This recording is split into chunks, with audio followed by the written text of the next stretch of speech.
Afternoon. I only like to say it 3 times. Yeah. Okay. You don't have, I have no crystal or no gavel and no crystal glass to touch with my plastic fork, so you really got me. But thank you for your attention. Under any circumstances, it would be an honor to have Shibley Telhami speak for the Schemel Forum's World Affairs Luncheon Series. When I heard him speak on NPR about 6 months ago about his new book, The World Through Arab Eyes, I knew it was time to bring him here. Since then, day by day, the situation in the Middle East has shifted so dramatically that the Arab Spring seems very much like past history, and the most recent violent conflict between Israel and Palestine has practically disappeared from the media. There's no better guide we could have to walk us through this embattled turf than today's speaker. Shibley Telhami, his life and career span the horizon.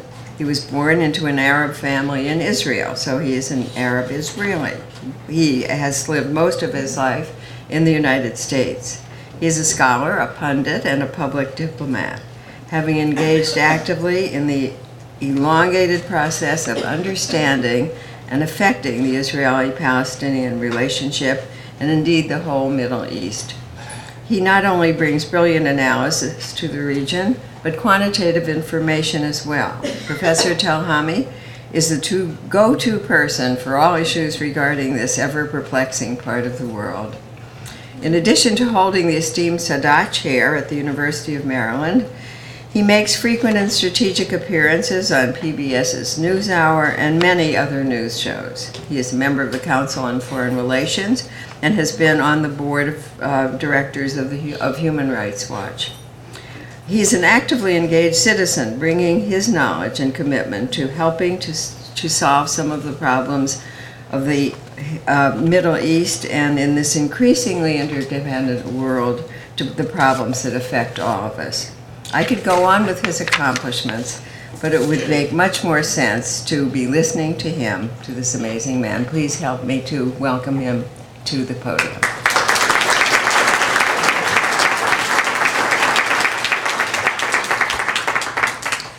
Thanks so much, Sandra, and I'm honored to be here for the first time at the University of Scranton, my first visit, and it's a pleasure to speak as part of this important series. I've seen the previous guests, really quite an impressive list that Sandra has put together. So what I'd like to do in the next 30 minutes is not so much talk about every detail of the issues that we're facing. I know what's on your mind, and these issues are on mine too, including ISIS in Syria and Iraq and Israel, Palestine, and Iran. Don't forget Iran. We sort of now are so grabbed by what's happening immediately in Syria and Iraq that we forgot that that's still a looming issue on the horizon we're going to have to address. So instead, I invite you, when we go into the question part of the conversation, to ask me any questions you want on any of these issues. I'm up to date. I'm very close. I consult with the administration regularly. I go to the region frequently. I follow Egypt very closely, so anything you want to ask also about Egypt. Certainly Israel, Palestine, that I go there also frequently, was there when the recent crisis broke out. And so I invite questions on all these issues, but I'm going to instead use my time to give you an interpretation of what it is that we're seeing. So, you know, we all see all these upheavals that are sweeping the region on a scale we had never seen before. And forget the pivot to Asia. Who was talking about, it was only, a couple of years ago the president said we're pivoting to Asia, and look at this. This is a president who's won the Nobel Peace Prize in 2009, who's already bombed 7 Muslim countries. And I'm saying that obviously not in a negative way, but nonetheless, it's something that pulls you back in a way that certainly was unexpected, and was unexpected for the president. It was unexpected for a lot of observers. So what is it? What are we watching here? And so let me give you an interpretation, and I'm going to talk about essentially 3 big issues that drive what we're witnessing today, and then give you a little bit of perspective on where I see it headed. The first big issue is the Iraq War of 2003. And the second is the Arab uprising starting in 2010. And the third is kind of the coming to the end of the two-state solution on the Israel-Palestine question. And so those three themes that I want to talk about that are explosive mix, that have generated so much instability and unpredictability in the region that make it very difficult to get a handle on what's happening and where it's headed. Let me start with the Iraq War because I think a lot of people don't understand how devastating, how disastrous that war was for the region and for the United States. I think we obviously have come to grips with the fact that it hasn't worked out like we expected. I think there's a general consensus of that in our mainstream. But I don't think we have come to understand how much of the devastation, the disaster we see now is actually a direct consequence of the Iraq War, less even than the Arab uprisings themselves. Now let me give you a few reasons why that is the case. First is the war itself led to the collapse of the state. And anybody who tells you it's easy to rebuild a state doesn't know anything about politics. And anybody who thought we could replace it with something else is living in another world. This was a major state with sectarian divide. And once the institutions of the state collapsed, we have anarchy. When you have anarchy, you have terrorist groups. It's as simple as that. Al-Qaeda didn't exist in Iraq before 2003, and now it is operating freely in Iraq and across the border with Iraq. It invited terrorist groups in a scale we hadn't seen before. Al-Qaeda was operating out of Afghanistan. It didn't have much of a home in the Middle East, even though some of the individuals came from there. And that anarchy is directly linked to inviting those groups to take hold in the heart of the Arab world. And this is not something that we're just analyzing now. This is something many of us wrote about in 2002, 2003. I wrote a book in 2003 called The Stakes, America and the Middle East, warning that the war with Iraq will lead to instability that will give home to Al-Qaeda in Iraq. I led a group of international relations scholars, leading ones from all major institutions, to run a New York Times ad in September 2002, arguing that the Iraq war is not in the national interest. It will lead to the strengthening of terrorism in the Middle East. We expected it. This is not a shock. It's not surprising. And Iraq has become sort of a Humpty Dumpty, frankly. Hard to put back together. That is one huge source of the problem. So it's number one. Terrorism takes hold on a big scale in ways we had not seen before, direct result of the 2003 war. Second, the war led to sectarianism. When I say led to sectarianism, people will say, wait a second now, sectarianism has been with us for a long time. Shia-Sunni divide, it's huge. Look at the history of the Arab and Muslim world. It goes back to the origins of Islam, it does. And there have been differences, and sectarianism does exist in the Middle East. But it's a silly kind of argument. People are always divided. You always have sects and differences and confrontations on local scale. It's whether that divide is the principal identity that motivates your behavior. Because we're all multiple, we all have multiple identities. So a Shia is a Shia, an Arab, and an Iraqi, and a Muslim. They're all these things. The question is, which one is going to trump the others at any given time? It's not that, why does the Shia identity rise to the top? It's not that people stopped ever being Shia. Shia and Sunni lived together in the Middle East despite the differences. Neighbors, they married each other, whether it was there were some biases, some differences, whether it's in Lebanon, in Iraq, elsewhere. But that was not the dominant division that trumped everything else. And in fact, even after the Iraq War, people say that the Sunni-Shia divide rose to the top as the dominant division in the Arab world, in a way trumping even the anti-Americanism, or trumping even the Israel-Palestine question, because we witnessed what happened after the collapse of the state in Iraq, all these terrorism and violence that was along sectarian lines. But even in the middle of that, I did a public opinion poll in Sunni countries, in Egypt and Jordan and Morocco, right in the middle of this talk about sectarian divide, where people were saying Shia and Sunni hate each other more than they care about anything else. And I asked the question, whom among world leaders do you admire most? Whom among world leaders do you admire most in the world? Open question. Don't give him any answer. The number one answer by far was the Shia leader of Hezbollah, Hassan Nasrallah. In Egypt, Morocco, mostly Sunni countries, Jordan, mostly Sunni countries. The Shia leader of Hezbollah in Lebanon, he was the number one most popular leader in the Arab world at that time because he was seen to have stood up to the United States and to Israel in the 2006 war. It trumped everything else. And even within the divide in Lebanon, they favored the Shia-led coalition over the Sunni-led coalition in my public opinion polls during that time. So something we have to understand, yes, sectarianism is there, but it's not the cause of the problem. It's an outcome that the fact that it surfaces to the top when there's no Iraq, when there's no food, when there's no security, when there's no one to protect you, when identity is in flux, where do you go? So sectarianism is very much a byproduct of the disintegration of the state. We have to understand that it fueled sectarianism. Sectarianism isn't the basic cause. Third, with the disintegration of Iraq, you had a change in the distribution of power in the region. Significant change. Iraq was not just a country that was relatively stable, yes, ruled by a ruthless dictator, to be sure. You know, no one should forget that. I mean, you know, Saddam Hussein wasn't a nice guy. But it was relatively stable, and more importantly, it had a role in the Arab world and in the region. It was a powerful, rich Arab country. And in that sense, it was a stabilizing force. It was seen to be a stabilizing force by every power in the world, including the United States, including Russia, as part of what was seen to be kind of a balance of power between Iran and Iraq as a stabilizing force in the Gulf that would minimize the need for intervention from the outside.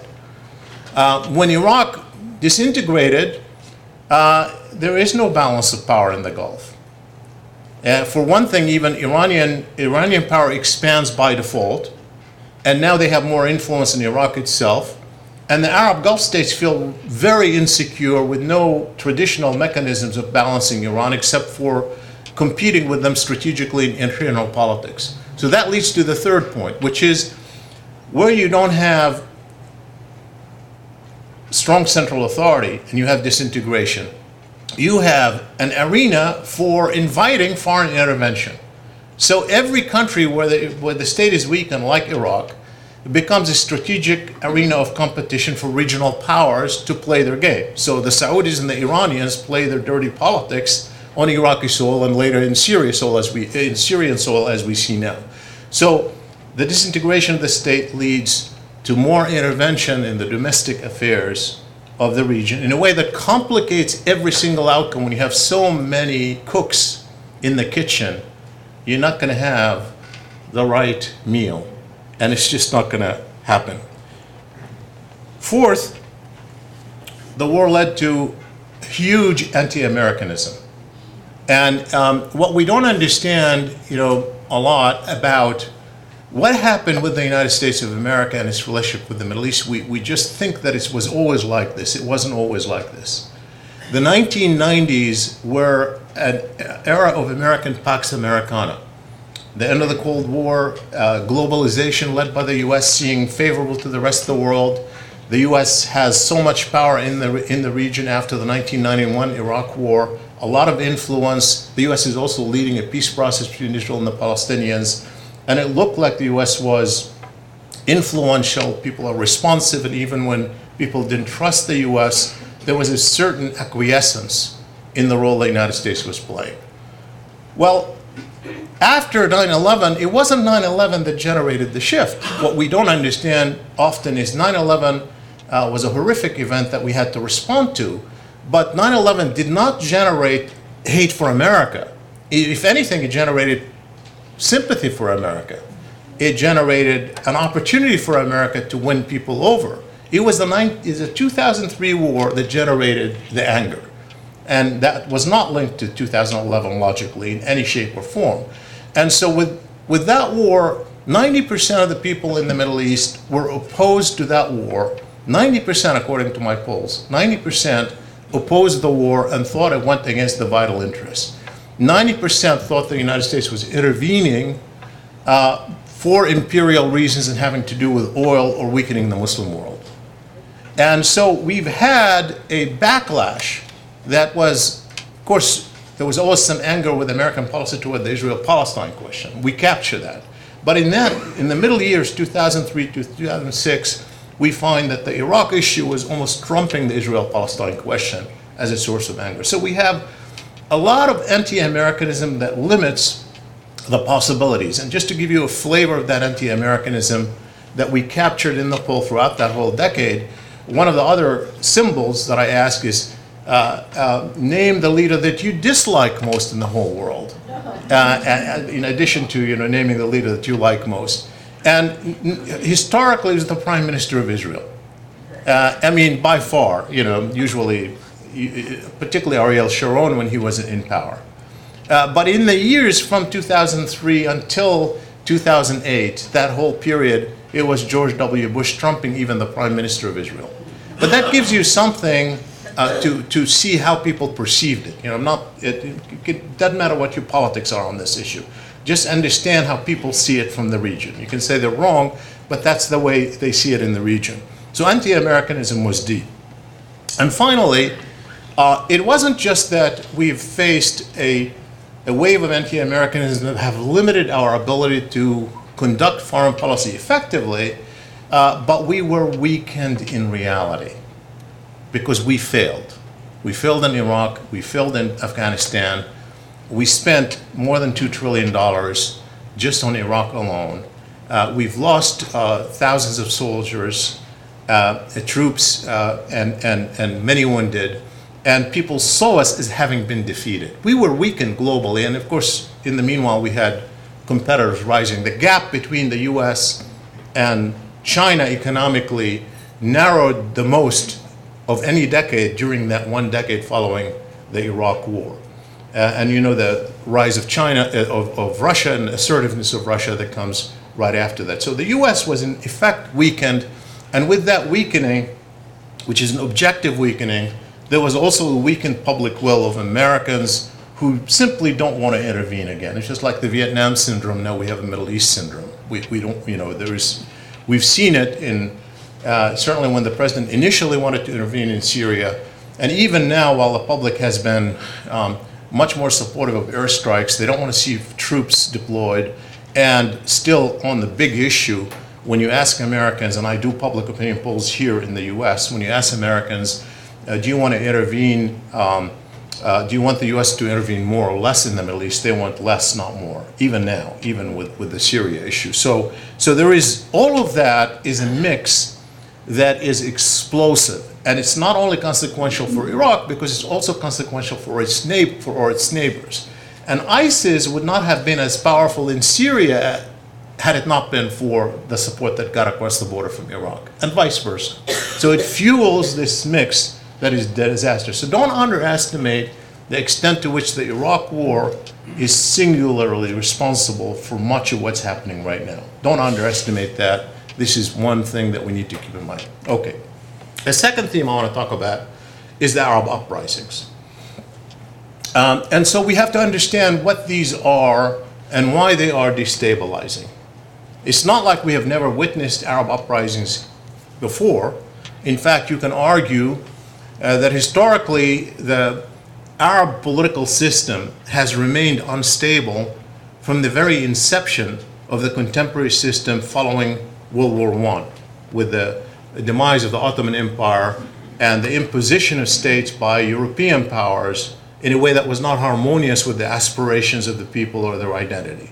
And we've had disequilibrium in that region pretty much since, with give and take, despite the rise of states and some state-based nationalism across the region. There is a sense of tension and instability that flared up every once in a while. So that's there. It's been a constant across the period.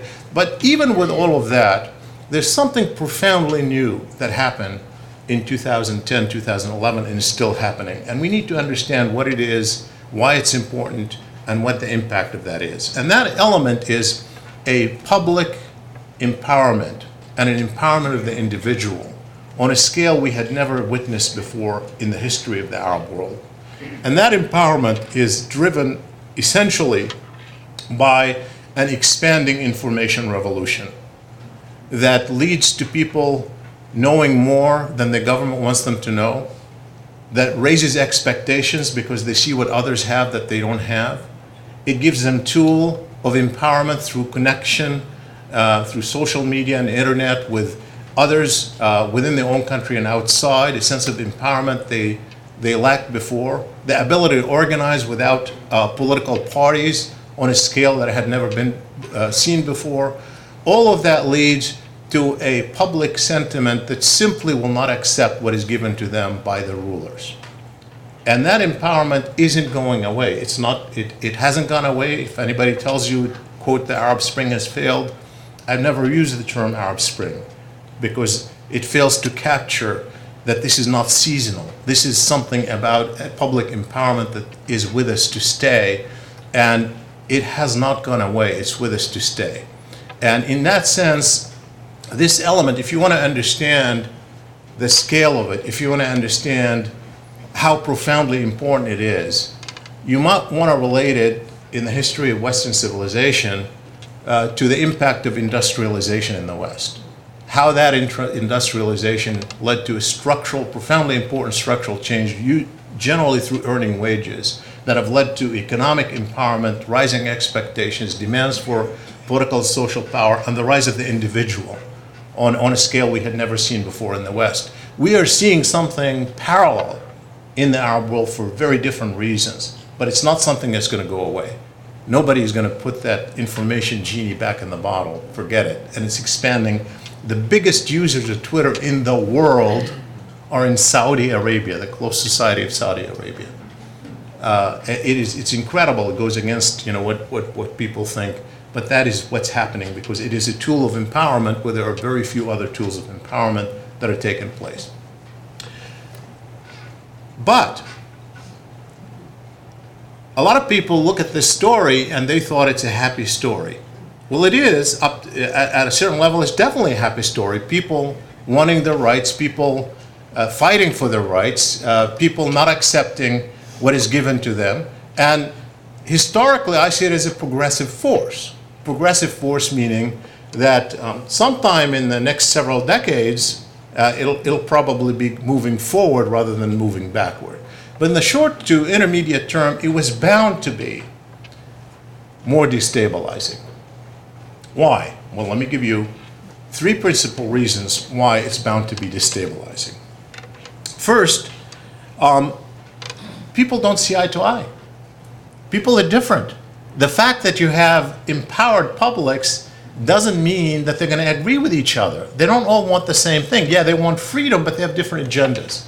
So the more divided a country is, the more this public empowerment is going to lead to confrontation, particularly because of the weakening of the state. So this empowerment leads to weakening of the state, in some case revolution, where we actually have a change of government. And then you have all these people vying to have a say, but they don't see eye to eye. And where we have sectarian differences, like in Syria, it's very complicated because, of course, the Sunni is empowered, and the Alawi is empowered, and the Druze is empowered, and the Christian is empowered, and they don't all necessarily want the same thing. And the more divided a country is, the more competitive it is. And you don't need sectarianism to have division. Look at Egypt, which is 90% Sunni Muslim, 10% about Christian. And look at the divide that has emerged between the Muslim Brotherhood and the rest. It is a huge divide between the secularists and political Islam. Huge divide. In fact, a zero-sum game almost, a war that is ongoing, the choices. So the fact that you have empowerment of the public doesn't mean harmony. It means more instability, more division, because people don't see eye to eye. Second, the fact that you have public empowerment doesn't mean that the old sources of power go away.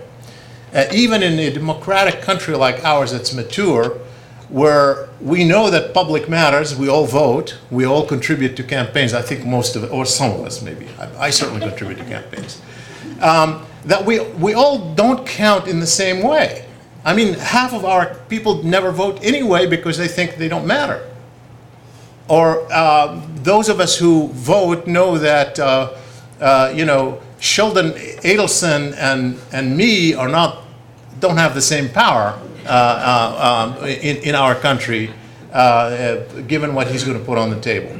And we still have institutions, and we have lobbies, and we have bureaucracies, and we have all sorts of things that matter in the play of politics. It's a political game where the public is only one factor, but not the only factor, and often not even the dominant factor. And that is especially true when you don't have mature democracies. So the old institutions, things like government bureaucracies, the military forces, the militaries in every country in the Arab world, Tunisia, Egypt, Yemen, Syria, Bahrain, every place they had a determining role in the outcome of the crisis. And those, they don't want to go away. They figure out what's happening. They wait for the right moment. They don't want to lose power. They want to share. And now they're part of a new politics that is more destabilizing because they have to figure out the new rules of the game, and they assert themselves. And the third thing is that if there's anything we know in the social sciences, particularly in political science, we look at transitions. We know that they're incredibly destabilizing. And by destabilizing, we mean not just the weakening of central authority, but we mean that the periods of insecurity where people physically have to worry about their security. And two, they're usually economic hardship periods that generate sense of deprivation. And when you have insecurity and economic deprivation, you can have a backlash against change. And you can have a short-term backlash to rally behind dictators who say, I'm going to bring you stability and food. Forget about democracy for now, which is what Sisi essentially says to his people. Those are my priorities right now. And a lot of people actually follow him on it because they didn't like what they saw before. So for all these reasons, the fact that you have a public empowerment doesn't mean that you're going to have more stability. In fact, in the short to medium term, you're going to have more instability and more confrontation. And that's going to spread. And no one is immune from it. And it's going to spread because of what I said, that this empowerment is a function of an information revolution that's only expanding. Let me move to the third point, and that is the Israeli-Arab conflict. Now, this conflict has been with us for a long time, certainly since 1948 when Israel came into being. The U.S. role has been particularly important after the 1973 Arab-Israeli War, where the U.S. has become a dominant diplomatic player in that conflict. And so you can say, well, what's new? I mean, this is a conflict that has gone on for a long time, and therefore, you know, what's the surprise? And we've had almost in every decade, except for the 1990s, every decade we have seen a war between Israel and its neighbors, every single decade. So it's not like, and in some decades more than one war. And if you look actually at just the recent Gaza war, while most of these wars of recent days have not been between Israel and states, still they've been devastating. 2006 war between Israel and Hezbollah, 2008 war between Israel and Hamas and Gaza, 2012 war between Israel and Hamas and Gaza, and the 2014 war between Israel, Hamas, and Gaza. And so you say, so what's new? I mean, you know, we've been witnessing this before, so why is this now particularly explosive? And it's particularly explosive because I think there is a sense across the region, a sense here in Washington, a sense in the international community, a sense among Israelis and Palestinians particularly, that time's running out on the two-state solution, if it already hasn't run out. Because if you look at all of the optimism that has emerged really since the late 1980s about the resolution of this conflict has been predicated on having two states side by side, a Palestine, the West Bank, and Gaza, and Israel living in peace together as the basis of a broad peace. That's been the focus of diplomacy, American diplomacy, international diplomacy, and regional diplomacy. And I think what we have seen in the past a few years is that there is a sense almost of resignation that it's too late for it. We can capture that in public opinion polls that I have done, particularly among Israelis and Palestinians. The most recent one I did just in the past year was trying to capture what the mood is when it comes to two-state solutions. And I think you capture it very well. You find that majorities of both sides think it's too late for two states. Majorities of both sides are already pessimistic that a two-state solution could ever happen. And those who think it could happen in the next 5 years are a very handful of people on both sides of the... So there's already a sense of resignation. When you ask them, well, what if there is a two-state solution put on the table now along the following lines, and you give them the scenario, a realistic scenario, you find that majorities actually are prepared to accept it, but they don't think the other side would ever accept it, and therefore it's never going to happen. And the final point is, when you ask them, what would happen if there's no two-state solution? What you find among the public in Israel and the Palestinians, that they expect violence for years to come. So they don't expect a happy outcome. They're expecting war, conflict, disaster. And when you look at the humanitarian crisis, particularly in Gaza, but also on the West Bank, especially in Gaza after the war, where you've had a devastated little territory that has been under international sanctions, deprived anyway, people talking about humanitarian crisis even before the 2014 war, and then you add the outcome of that war, even separate from the thousands of people who were killed and wounded and became homeless, you look at the economic devastation that was 3 times the size of the GDP of a money that can't come from anywhere right now. Just to get to where they were before the war started, which we thought was a humanitarian crisis. So if you just envision that, you can come to grips with an explosive mix that leads to all sorts of decisions coming up. And here in the US, when it comes to that, I also polled on what would happen in the American public if the American people thought there would be no two-state solution possible anymore, if they reach a conclusion that there is no two-state solution possible anymore. So those people who said they support a two-state solution, if there is no two-state solution, I gave them the option of you would support the continuation of the status quo, you would support the continuation of, you'd support the annexation of Israel and Palestinian territories without equal citizenship, or the establishment of one state where Arabs and Jews are equal. And I had a majority say support a single state where Arabs and Jews are equal. Something that obviously the Israeli mainstream rejects, and that's not something that is likely to become American foreign policy, but there's a tension that you could already sense coming out. Today there is a piece by Peter Beinart, an American Jewish thinker who's written quite a bit on this in the newspaper Haaretz, in which he says America is unlikely to support Zionism without a two-state, that there will be a tension.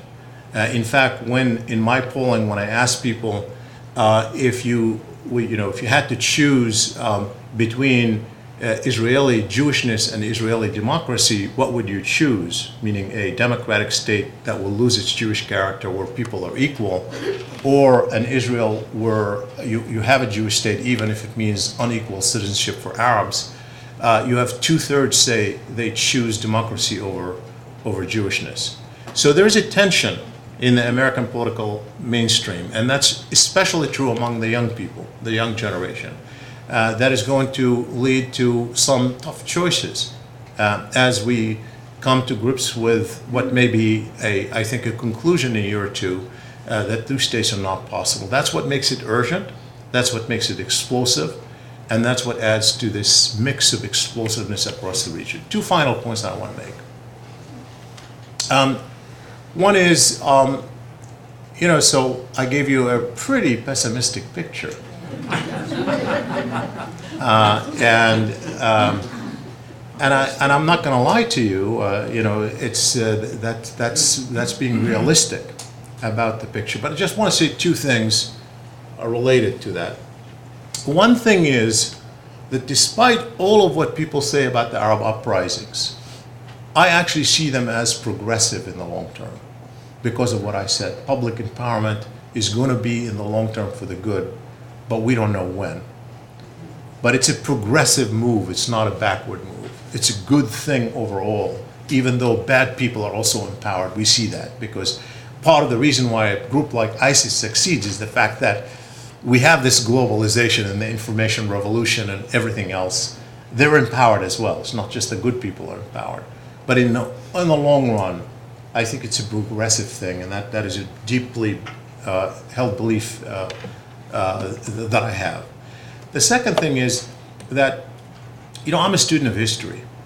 When I look around and I look at, all of the big events, good and bad, that have happened in history, particularly ones that we can remember. The end of the Cold War, the 1973 Arab-Israeli War, the Egyptian-Israeli peace treaty, Sadat going to Jerusalem in 1977, the handshake between Yasser Arafat and Yitzhak Rabin. I invite you to look at the discourse of my colleagues in political science and analysts in Washington who were extremely pessimistic and didn't expect it, and when it happened, it was transformative. Because big events in history, when they happen, good and bad, we usually don't predict them. And we usually don't predict them for something that is inherently built into our logic as social scientists, because it's the basis. What is science in our view? Science is to look at patterns of the past and project them into the future. That's what we do. When we do statistical analysis, what are we doing? When we're looking at patterns of the past, to predict the future, we are essentially saying history repeats itself. That's what we do, but history doesn't repeat itself. I mean, it repeats itself up to a point, but change is the anti-history. It's basically profound change is by default unexpected, and we have no mechanism to predict it. And those of us who wildly predict it generally are lucky, not because we have a particular system of prediction. So I leave that because I think we usually have a sense of resignation when we face what looks like despairing options with no good solution, and we don't have the imagination to think about a way out. But it does come usually. Thank you very much.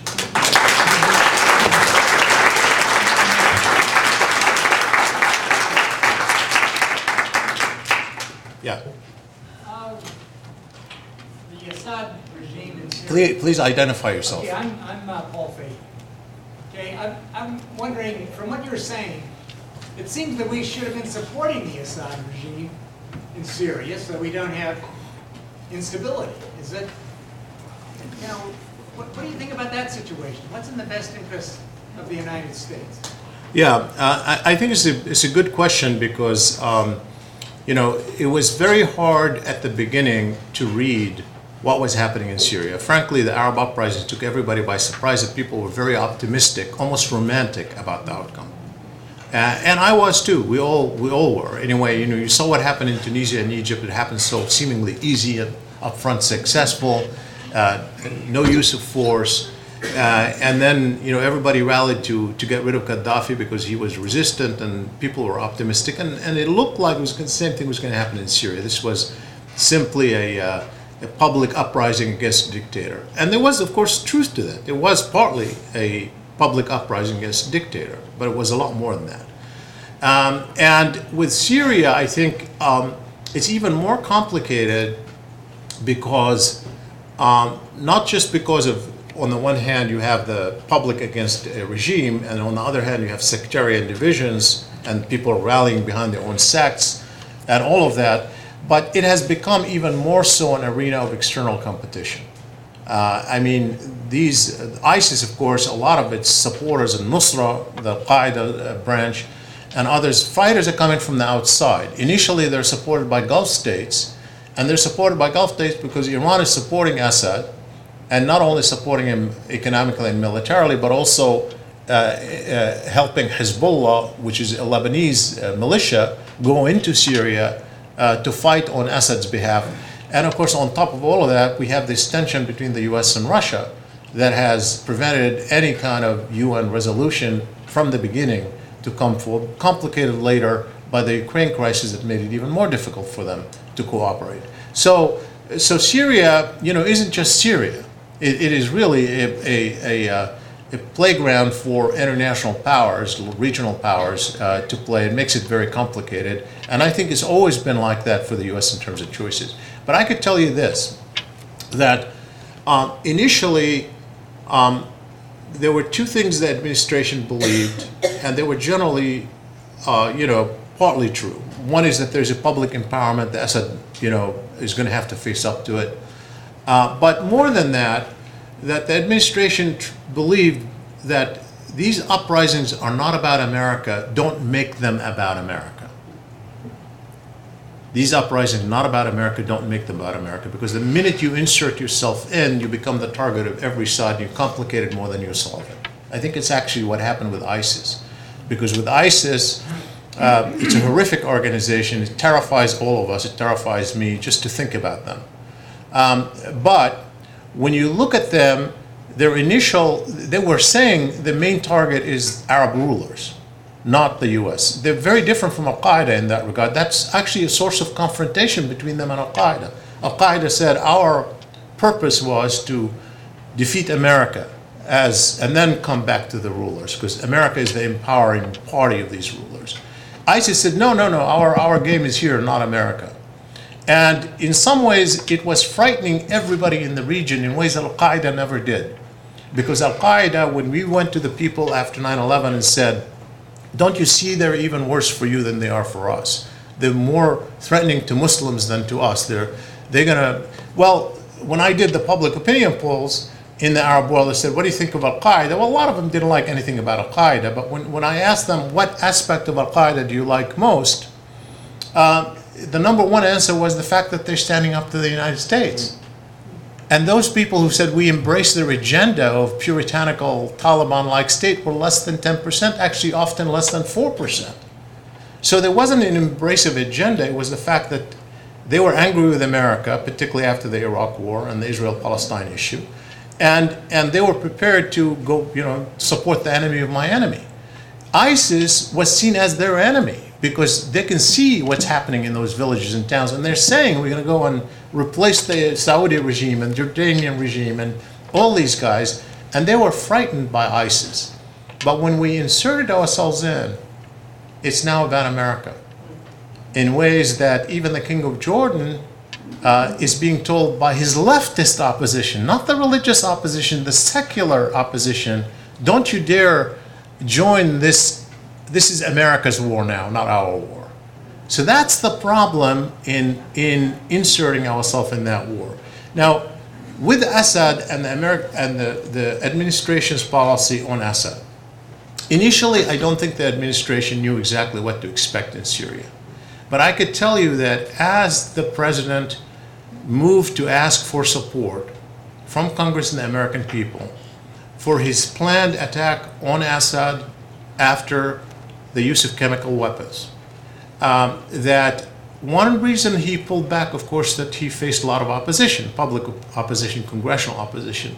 But another reason he pulled back was internally, the CIA was coming to him and saying, Mr. President, if the only party in Syria that can stop ISIS from taking control in Syria, or that can stop jihadis, including al-Nusra, from taking control in Syria is the Syrian army.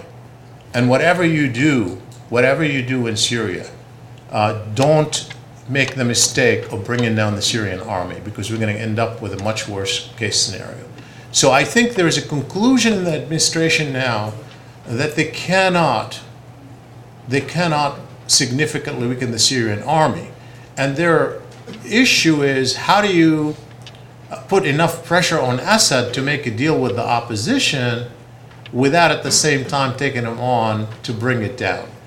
How do you persuade the ruling elites in Syria around Assad including the military and the Alawis, that they should sacrifice Assad himself as a fig leaf to come out. My own view is that can't be done by us talking directly to the Syrians. It can only happen if we reach some kind of accommodation with the Russians on this, and if we bring the Saudis and the Iranians to reach an understanding on this. Without that kind of global package, it's impossible for the US to do it on our own, no matter what we do in Syria. Yeah. My name is David Paul. A lot of people here know me. I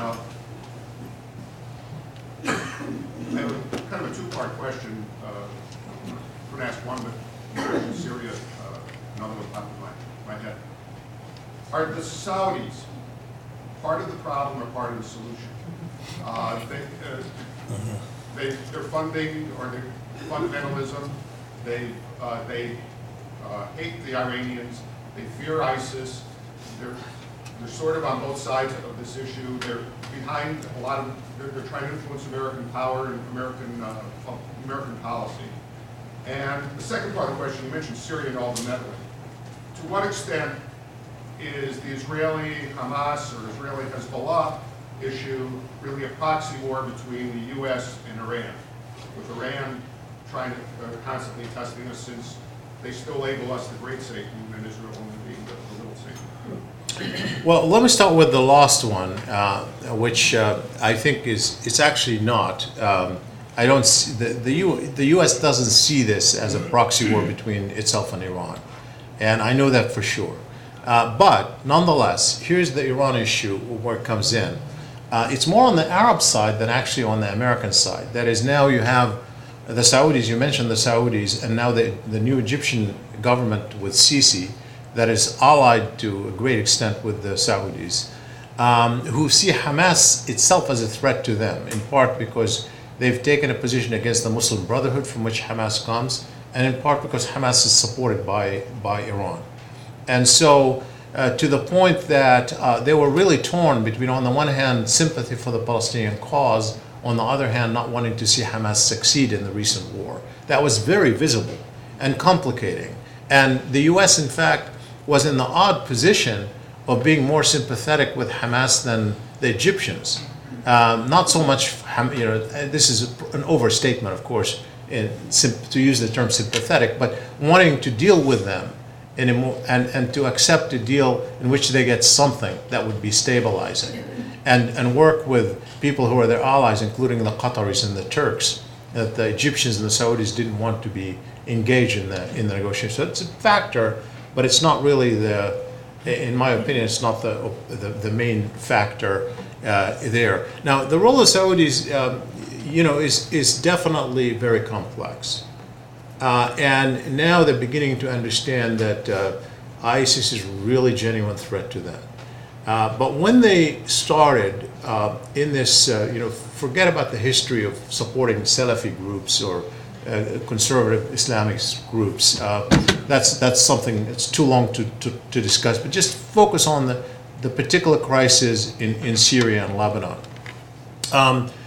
What happened is that they began, even before the Syria crisis emerged, they had a stake in Lebanon. Lebanon was one of their key allies, particularly when the Hariris were in power. They're Sunnis, they're friends of the royal family, they were both Saudi and Lebanese. They had a stake in them as a kind of supporting a Sunni brokered order in Lebanon, and they invested a lot in Lebanon. So the Saudis were major players. And then they saw all of that really fall apart when Hezbollah dominated. And the Hezbollah-Iran issue became a big issue for them. And their assumption was that it happened because Hezbollah was a militia, an effective militia, and the Sunnis didn't have a militia. So they started supporting militias in Lebanon in a way that backfired and also provided seeds for some of this tension that we see.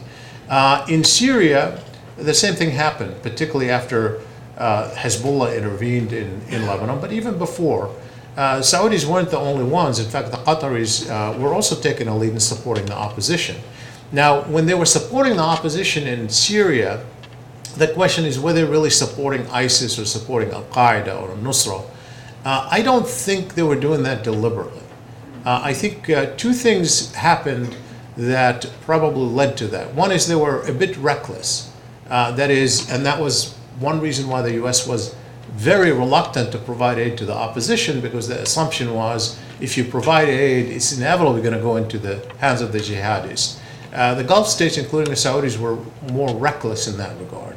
And that's number one. Number two, the Saudis always played the sectarian card, Sunni, Shia, Alawi, and that inevitably fueled fanatical Sunnis. And therefore, by default, they empowered them. And so a lot of the money and the support and the logistics and the kind of the psychological support, yes, came from the Gulf in a way that was detrimental. Now, I should say, you know, despite the alliance between Egypt and Saudi Arabia now, Egypt is dependent on Saudi Arabia for money, the Saudis are supportive, that the Egyptians were always uncomfortable with this Saudi strategy of supporting the opposition in Syria and Iraq. In fact, I happened to, just before the Egyptian presidential election, I was there and I met with Sisi privately, and I asked him, he volunteered that the Gulf support for these groups in Syria was counterproductive and it's going to come back to haunt everyone, that it was a mistake that he didn't support it. And while he didn't like Assad, he thought that maintaining the harmony of the Syrian army was very important. So it's a source of tension even within that alliance. The Saudis, I think, are coming to grips with it, but ultimately I don't think they can really get around making some kind of tacit agreement with Iran, because that still terrifies them, and they're going to have to find a way to neutralize that element to be able to make a package deal on Syria. Take one from, yeah. Yeah. And then. Maury Myers, I file a joint tax return with Sandra. My question is, you described so vividly how ill-advised it was to go into Iraq. Was it also ill-advised to go out of Iraq without retaining some presence there? Now, I know there are a lot of people who think that. I know that now you know, you have two sources of criticism against the president, President Obama. And while I support the president, supported him before, I also criticized him on a lot of things, and I've written that in public. But on this issue, I don't oppose him. I think this is a kind of convenient arguments, both on Iraq and Syria, saying that if he had intervened earlier, it would have helped. I think we have absolutely no evidence that would have made a difference in Syria. And on Iraq, frankly, I don't know what it is that we could have done other than occupy it for a long term that no one was prepared to do. At some point, we would have had to pull out. At some point, we would have had to pull out, whether it was then or now. And then what? That's always been the issue. That's always been the problem. So I think the fact that Iraq became sort of a Humpty Dumpty, and I happen to think it is sort of a Humpty Dumpty, has nothing to do with the decision the president made to pull out earlier or not. I think it had to do with the war itself. And I happen to think that had we stayed, it's hard to know whether things would have been worse. They could have been worse. You could make an argument they could have been a lot worse. That anger in the region would have been targeted against us instead of against the rulers. That it may have had repercussions elsewhere, that the tide of the Arab Spring may have been focused on America more than on the rulers. You could have made all kinds of arguments related to what would have happened. You could argue that the jihadis would have used us as they are now as a mobilizing force. So I don't really buy that. And I know I saw the quotes from Mr. Panetta's book on this. I saw also the statement by Secretary of State, former Secretary of State Hillary Clinton, whom I admire. I think they were incorrect. It's not the way I see it. I think actually on this one, I'm on the president's side. You had a question. On a similar note, Steve Mansour, adjunct professor here. There was talk about some people have talked about dividing Iraq up into like 3 countries, like because you have the Kurds in the north and the Sunnis and the Shias, because Iraq was sort of a Western, as a country I guess it was a Western division, and so I was just wondering what you thought about that. Well, first of all, it's not our business to divide countries. We looked at the history of Western powers and what they've done and what we ended up with, and we get blamed for the outcome that is not going to be pretty no matter what. So I don't think we should push for that on the country. I think, in principle, as the United States of America, our general rule of thumb should be push for the territorial integrity of every country and not push for breakup of countries. But outcomes are going to be out of our hands. So the question then with Iraq is, what is likely to happen, whether we want it or not what we should advocate. And if you look at the possible outcome, I don't know whether we can end up with 3 Iraqs. I'm not sure. I think we're likely to end up with a Kurdish state for sure. They already have autonomy. They want a state. At some point, they'll probably get it. It's not right out for them now, but it will be at some point. With Iraq, Sunni and Shia, it's really a complicated story because neither the Sunnis nor the Shia want a separate state. And it's a fascinating story. Sometimes we don't understand because we get so entangled in this sectarianism as the basis of identity that we overlook a lot. Let me give you an example. Take Lebanon, a country that has faced civil war and probably the most sectarian country in the Middle East, in the sense that not a single sect constitutes a majority. And a very tiny country. And so you have Sunnis and you have Shia and you have Druze and you have Christians, and even the Christians are divided between Maronites and Malachites and Greek Orthodox, and they don't all see eye to eye, and they're actually divided. They're not just, despite their small numbers. And they're even, in terms of coalitions and in terms of militarized groups, they're along these lines. When you ask them, as I did in my poll, which one of your identities is more important to you today? Muslim or Christian or Druze, Shia, Sunni, Arab or Lebanese? Overwhelmingly, the majority of every single sect will say we Lebanese first. Every single sect, every single one, bar none, more than any other Arab country. And in Iraq, when you ask people, both Sunnis and Shia, are you Iraqi first, Shia first, or Sunni first? They say we're Iraqi first. So but Iraq isn't there, but they want it. And they don't like the sectarianism better than Iraq, okay? And so we have to understand that this is a dynamic picture. We get so focused on the sectarianism that we fuel it, we embrace it, we support it by default. It's the wrong strategy. It's not what people want. It might happen by default, but it's certainly not one we should advocate. Thanks very much.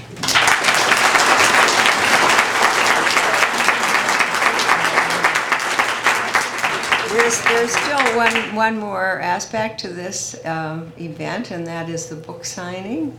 And The World Through Arab Eyes is a book that you won't want to do without. So please, first of all, I want to thank Shibley Telhami for giving us as much information as I've ever had on this part of the world. And even I'm grateful for his little end piece about the unexpected, which may be good. So thank you for coming, and please go and buy your books.